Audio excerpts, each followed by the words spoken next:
Hello, and welcome to the Flores Garden.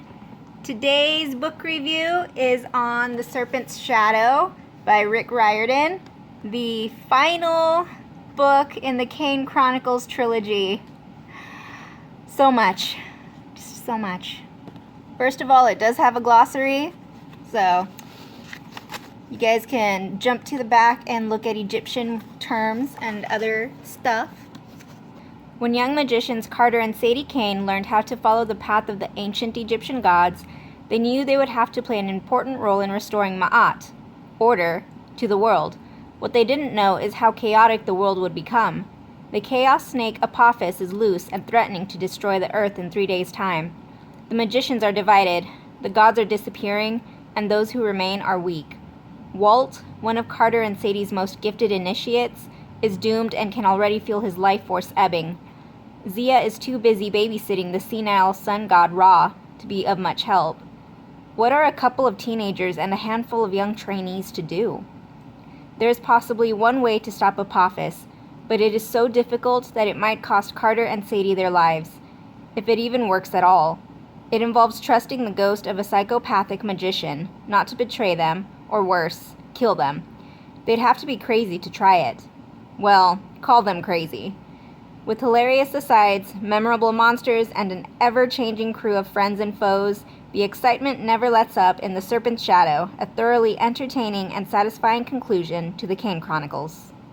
Just like with the rest of the Kane Chronicles, it is in dual point of view. 2 chapters Sadie, 2 chapters Carter, back and forth until the very end. And just like the 2 previous books, a warning is included at the beginning. This is a transcript of an audio recording. Twice before, Carter and Sadie Kane have sent me such recordings, which I transcribed as The Red Pyramid and The Throne of Fire. While I'm honored by the Kanes' continued trust, I must advise you that this third account is their most troubling yet.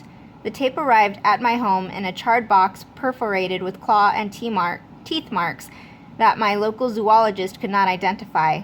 Had it not been for the protective hieroglyphs on the exterior, I doubt the box would have survived its journey. Read on, and you will understand why. Immediately, we are dropped straight into the action from Sadie's point of view. Sadie Kane here. If you're listening to this, congratulations! You survived Doomsday. I'd like to apologize straight away for any inconvenience the end of the world may have caused you. The earthquakes, rebellions, riots, tornadoes, floods, tsunamis, and of course the giant snake who swallowed the sun. I'm afraid most of that was our fault. Carter and I decided we should at least explain how it happened. This will probably be our last recording. By the time you've heard our story, the reason for that will be obvious. Our problem started in Dallas, when the fire-breathing sheep destroyed the King Tut exhibit. It is currently September, 6 months after the Throne of Fire, and Apophis is biding his time, only attacking small groups of magicians at a time. Apophis is after a specific artifact, a book called The Book of Overcoming Apophis. He has been destroying every single copy he can find because, as it says within the title, it's a way to destroy Apophis. The Kanes are trying to get the last copy of the scroll to take it back to Boston to keep it safe. And so far, the last copy is somewhere in Dallas, Texas.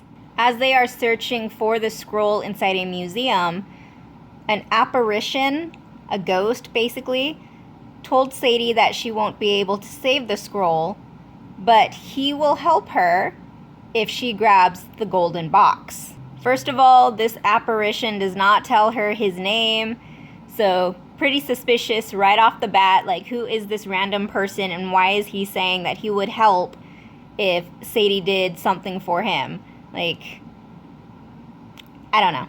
Sadie pretty much ignored him, but she keeps thinking about him while they're moving through the museum.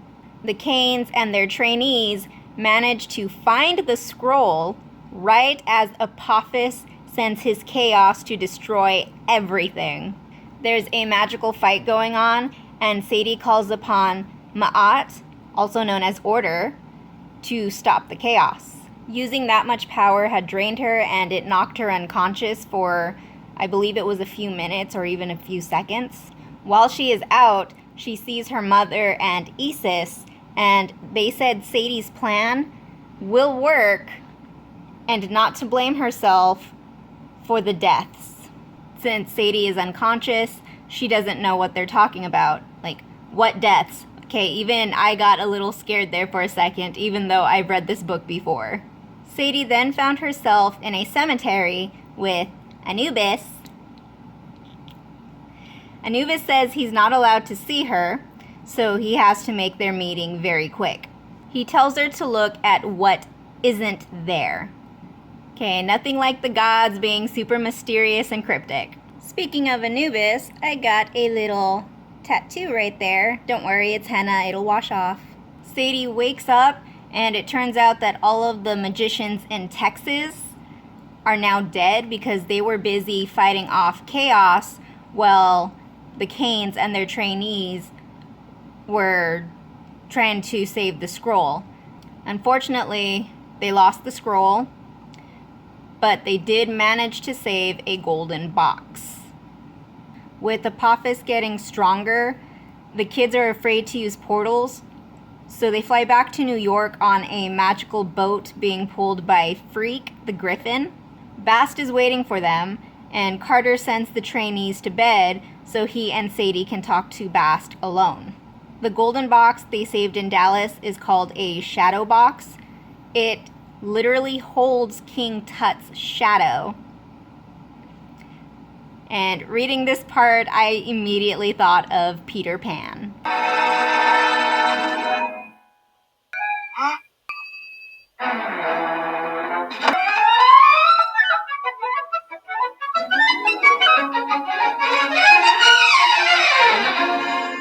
Sadie tells Carter and Bast what she saw in the museum, talking about the strange apparition that told her to save the box.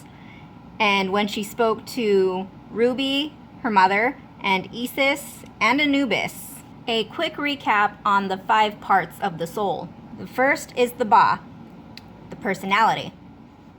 Then there's the Ka, the life force that leaves the body when it dies.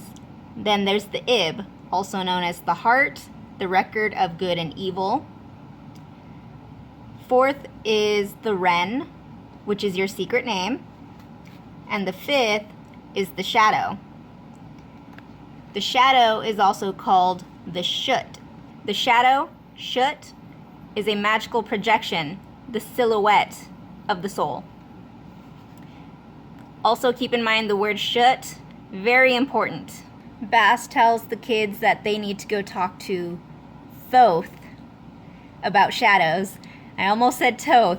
I don't know how many times throughout my notes I had accidentally written Toth, only to erase it and write Thoth, okay? Back to what I said in the first video, my teacher, Dr. Toth, who did English and other classes like Thoth. Back to the story. Carter has a scrying bowl which he uses to communicate with Zia, who is in Egypt with his Uncle Amos. He tells her about what happened in Texas, and she tells him other magicians around the world are blaming Carter and Sadie for the rise of chaos, that the Kanes are behind all of the deaths and destruction. Zia then has to take care of Ra, and she cuts their conversation short. Carter has a small statue of Apophis. It's his and Sadie's plan B if they can't find another copy of the Book of Overcoming Apophis. And like I said earlier, the one in Texas was the last copy. So they're pretty much screwed. At this point, we don't know what Plan B is, but Carter said that it's going to be fatal to him and Sadie. Horus appears, and he's possessing the body of a pigeon so that he can talk to Carter in person instead of mentally like they normally do. Horus says that Plan B is dangerous. No kidding. He also mentions the word Shut was used for shadow and statue.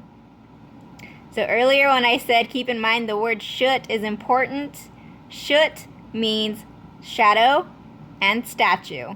And Carter is currently holding a small statue, a small Shut of Apophis. Carter is now forming a Plan C, but he won't say what it is. And because he and Horus are still kind of sharing a mind at this point, Horus is thinking, yeah, Plan C will work. I like it. Horace also mentions that the gods are currently being divided. It's a civil war between magicians, and the gods are being kept away from each other in order to make them weaker.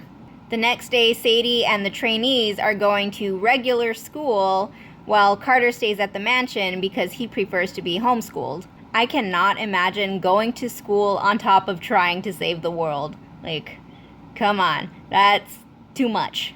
After school, Carter is holding a meeting for the trainees. The kids want him to hurry up with the meeting because, as it turns out, there's a school dance that night. Carter tells them what happened in Dallas because not all of the trainees were there, and his conversation with Horace. And he also reveals Plan C. Plan C is to trap Apophis' shadow in a statue and destroy it. We're going to trap the shoot in a shoot. They need to talk to Thoth about shadows, but they will do that after the school dance. Everybody except Walt is going to the dance. Walt's curse is getting a lot worse. I did not mean to rhyme. He's getting really close to dying. Like, he's actually not going to make it to the end of the book. I am telling you right now. So at the dance, we get an introduction to two characters, and it's not important to the Kane Chronicles, I swear, but it was really fun and it had me scream a little bit. The two characters that we meet are Drew and Lacey, two daughters of Aphrodite.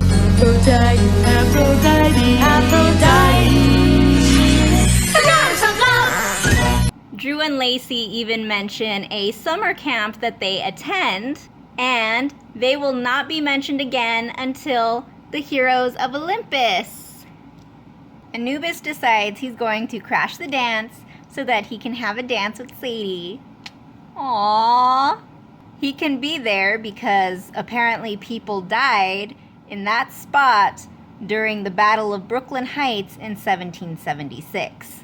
Anubis says that the gods disapprove of him and Sadie being together romantically, and this may be the last time that they can see each other unless he gets a human host.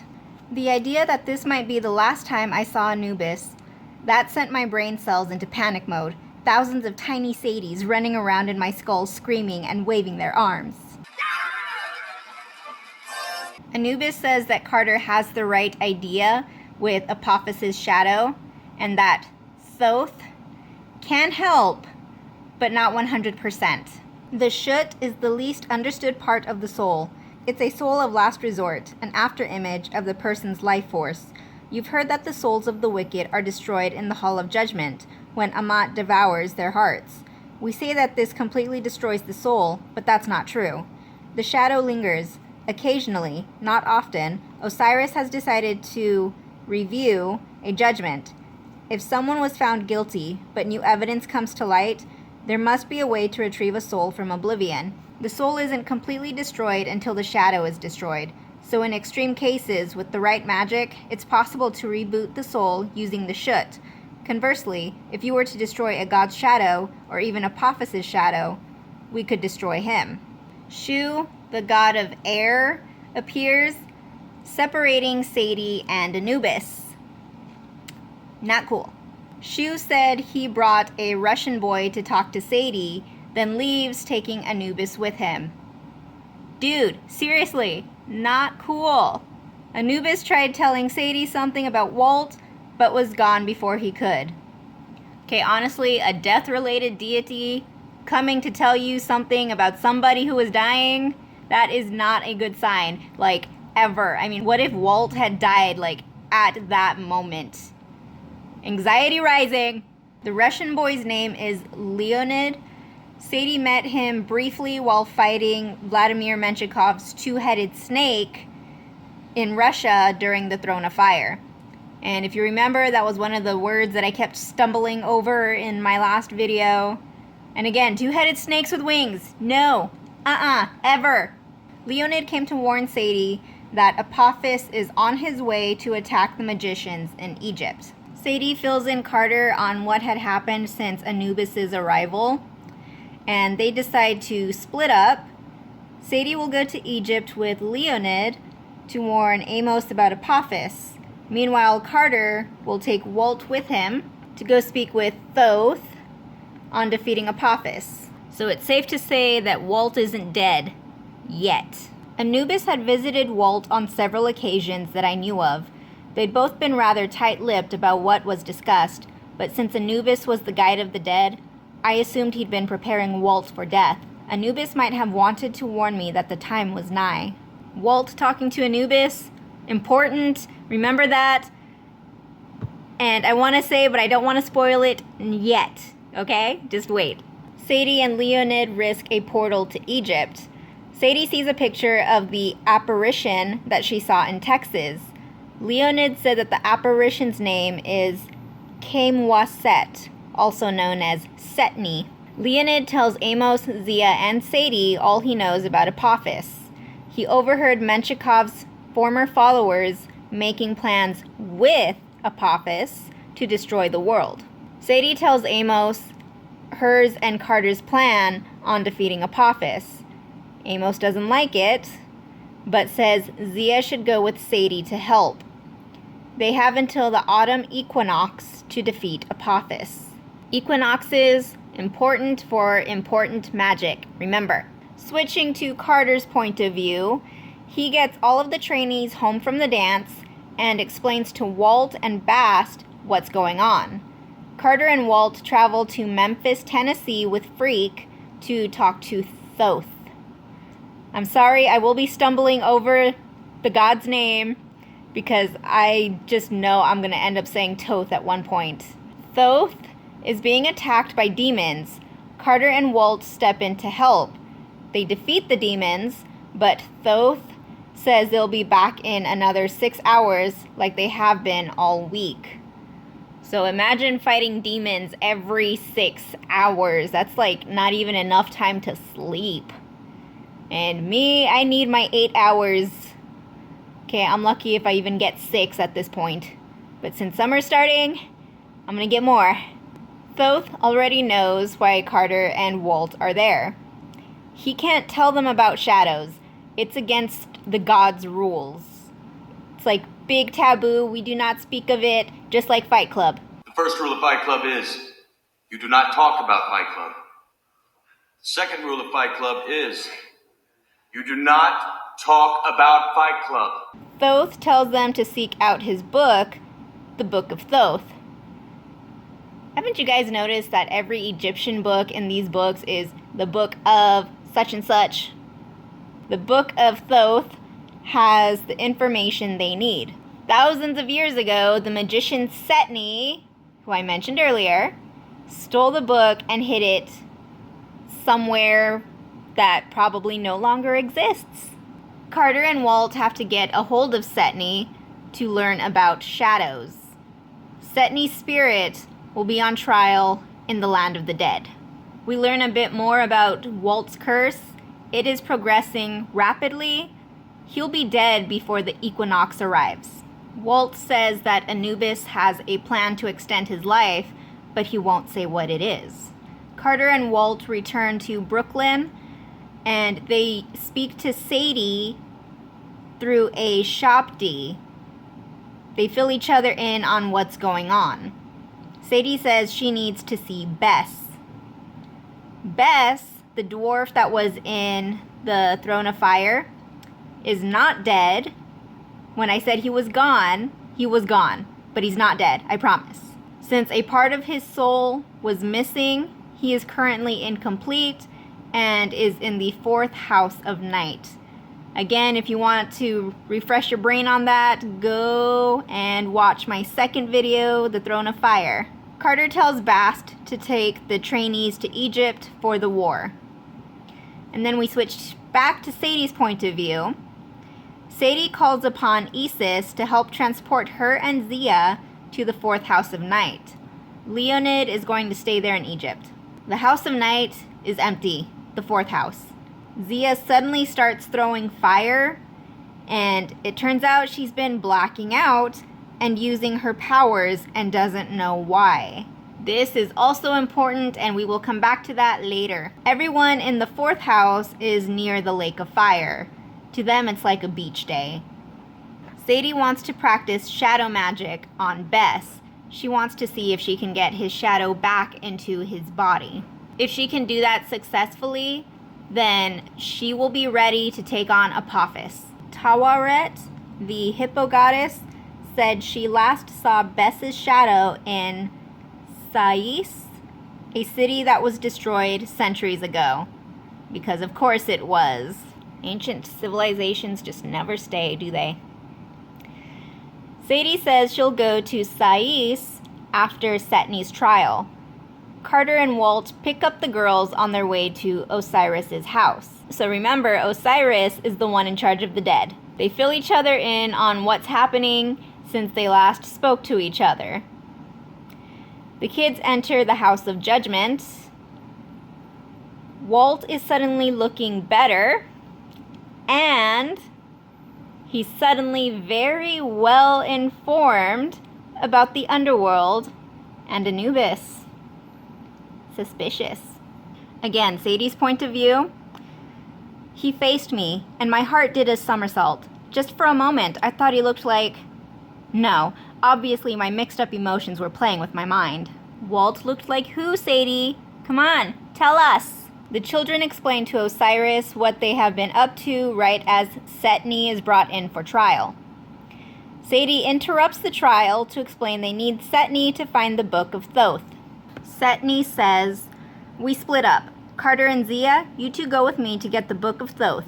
Meanwhile, Sadie takes Walt to the ruins of Sais to find the dwarf's shadow. I'll give you some notes on how to capture it, but the spell is just theory. In practice, you'll need Walt's charm-making skill to pull it off. He'll have to improvise if anything goes wrong. If Walt succeeds, then Sadie will know how to capture a shadow. If Walt dies afterward, and I'm sorry, but casting a spell like that will probably do him in, then Sadie can rendezvous with us in the Duat and we'll hunt down the snake's shadow. Everybody wins, except Walt." Switching back to Carter's point of view, Carter, Zia, and Setni are now traveling down the Nile towards Memphis, Egypt. Not Memphis, Tennessee. We were there just a little bit earlier. The god Set appears to warn Carter that Apophis is imitating what Set did thousands of years ago when searching for Horus, which is something we learn right away because a hippo suddenly attacks, which is something that Set did to Horus thousands of years ago.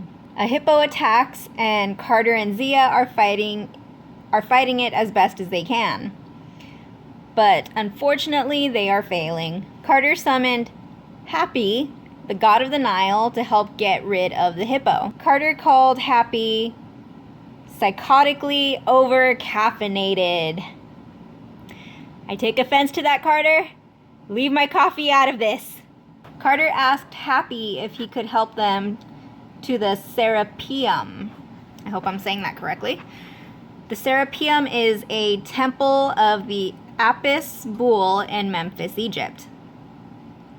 Happy teleports them where they need to go. The Apis bull is an incarnation of Osiris. The Apis bull was a vessel for Osiris. In later times, the names were merged, Osiris Apis. Then the Greeks shortened it to Serapis.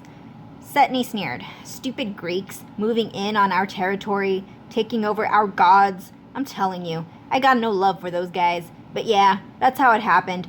This place became known as a Serapeum, a house for dead bull gods.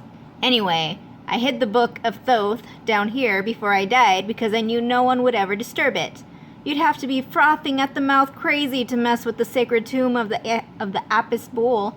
Setni leads Zia and Carter through the Serapeum.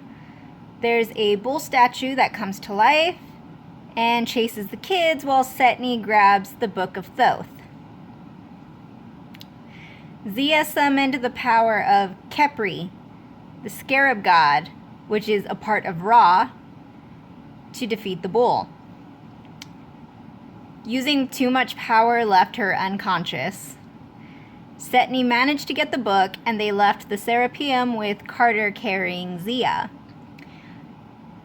Setni, the jerk, sent a demon to kill Carter. Dun dun dun! Back to Sadie's point of view. Sadie and Walt are at the Nile Delta. They are out of the underworld, and Walt is now so much worse than he was before. Walt summons Philip the crocodile for them to ride upriver. So in my mind, I kind of saw the canes going in like different directions. Sadie and Walt are going up, and Carter and Zia are going down. Walt says he's been talking to Anubis, but Sadie doesn't want to hear it. Okay, Sadie, girl, I love you, but can you stop talking for 1 minute? Just 1 minute to let Walt explain. They reach the ruins of Sais. There they come across Neith, the goddess of hunting. Honestly, I don't even think I said her name correctly. Neith makes a deal with Sadie and Walt. She will hunt them. If they manage to make it to sunset alive, she will help them find Bess's shadow. However, if she ends up killing them before sunset, she will take their pockets. Nothing scarier than a goddess stealing your pockets. Okay, girls, you know what I'm talking about? We need pockets in our pants. At this point, it's really not looking good for Walt. He's not supposed to live beyond the next couple of hours. So if he ends up dying by Neith, then he's dead. But he's basically dead either way. Sadie has a plan to survive the hunt. I put my finger on Walt's chest and tapped the amulet, a necklace that was the twin to mine. The Shen amulets. We split up and buy time, I said. We can share thoughts through the amulets, and they can teleport us to each other's side. If we split up, Neith will have to choose one of us to track. We get as far apart as possible. If she finds me first, you teleport me out of danger with the amulet, or vice versa. Then we split up again, and we keep at it. So while they are pulling off their survival plan, Walt is starting to look a little better, which is important. Sadie and Walt end up finding Bess's shadow without Neith's help while they were running for their lives. And based off of their plan, they did manage to make it to sunset. Neith said that they cheated because Walt is a child of Set, and she leaves. Child of Set. According to the Red Pyramid, there is only one child of Set. One child of Set. Sadie is wondering how to get Bess's shadow when Anubis arrives, telling Walt it's time. Walt has just enough energy to capture Bess's shadow and show Sadie how to perform the spell against Apophis. While Sadie is sending the shadow back to Bess, Walt dies. Sadie asks Anubis for help, but Anubis is gone. There's a moment of crying, Sadie being absolutely devastated because on top of having a crush on Anubis, she also had a crush on Walt. And then suddenly, Walt is alive. Honestly, I have seen way too many zombie and vampire movies as a kid. So, joy at seeing Walt alive would not have been my first reaction. It turns out that Anubis merged with Walt, saving Walt's life. They tell Sadie Setni led Carter into a trap and she needs to save him.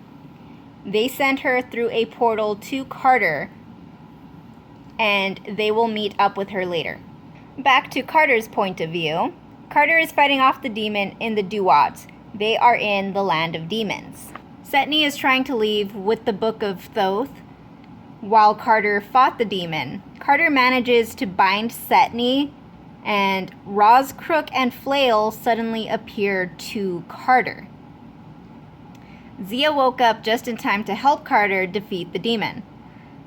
Turns out that Ra wants Zia to be his human host, but she's scared of the power.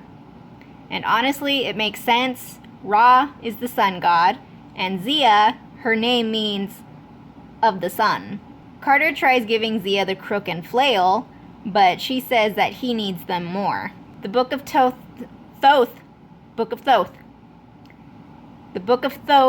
says Apophis's shadow is in the land of demons. Setni says he'll help Carter and Zia find the shadow if they let him go. Bad idea.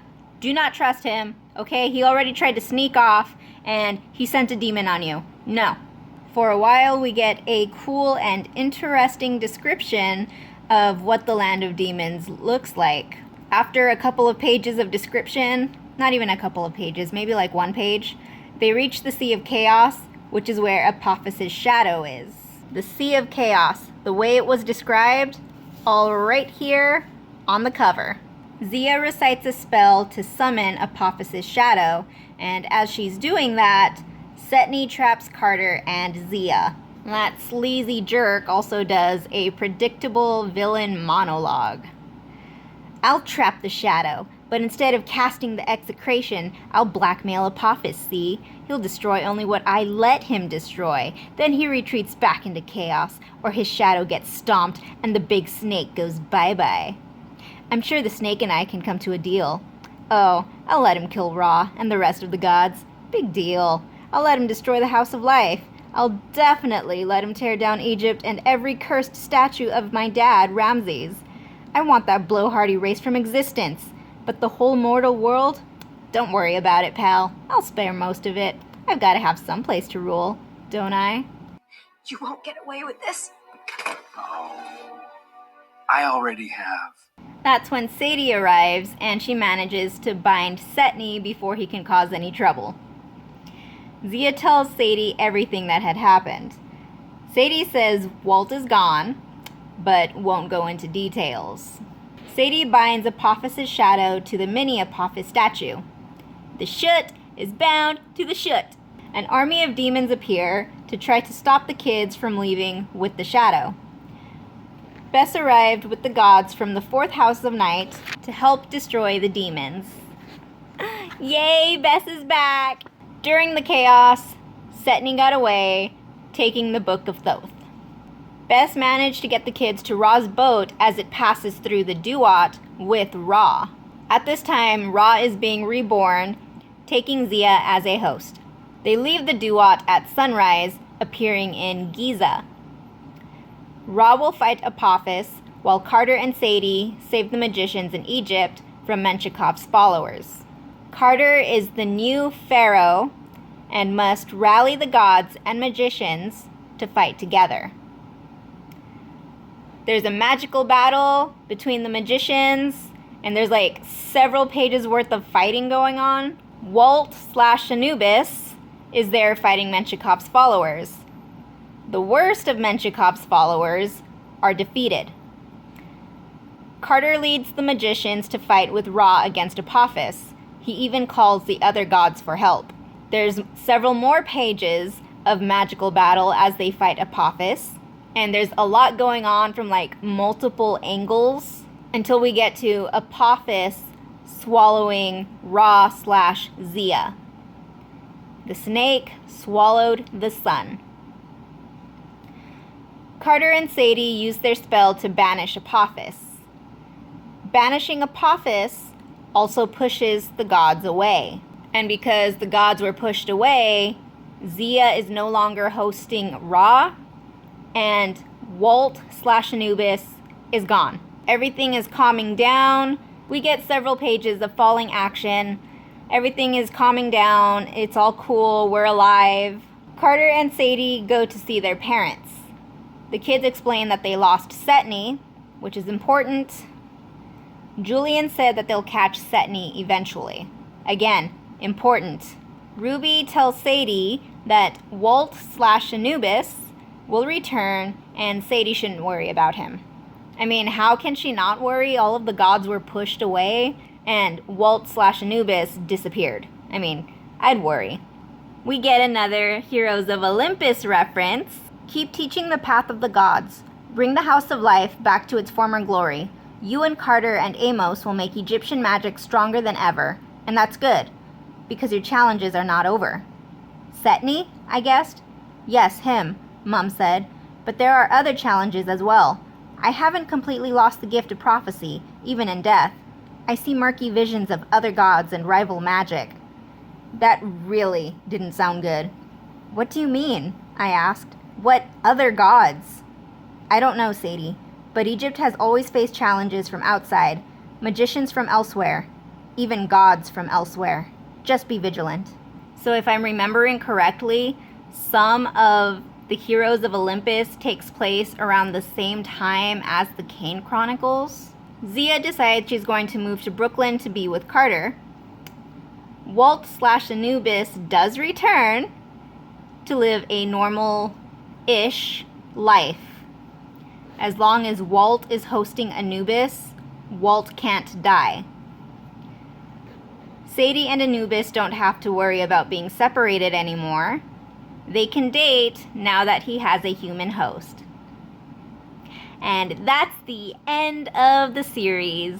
Overall, I would give this book 4.5 stars. My previous rating was a lot lower, mainly because all I remembered from the book was that Anubis and Walt merged together. I was super pleased with all the Anubis scenes. All of those orange sticky notes right there, all scenes with Anubis. So I had to go back and do a bit of research. The Demigods and Magicians, a short story involving Carter, Sadie, Annabeth, and Percy, comes after the Heroes of Olympus series. So I will be reading that again and doing a little review on it as well. Because come on, all 4 characters interacting together, cute, fun, and OMG amazing. Also, that's where we get more information about what happens to Setney, because it was not concluded in this book. So up next is going to be the Heroes of Olympus. Yay! I'm super excited for that. So keep an eye out for that video. See you next time. Bye!